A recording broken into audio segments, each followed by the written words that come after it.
ಹೇ ಶಾರದೆ ದಯ ಪಾಲಿಸು, ಈ ಬಾಳನು ಬೆಳಕಾಗಿಸು.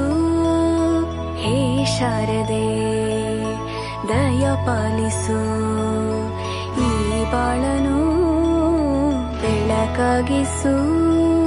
ನಾಳೆಗಳ ದಾರಿಯಲೇ ನಂಬಿಕೆಯ ನೆಲೆಯಾಗಿರಿಸು, ಮುನ್ನಡೆಸು. ಕೈ ಹಿಡಿದು ನಾವಾಡೋ ಪದ ಪದದಲ್ಲೂ ಸಂಚರಿಸು.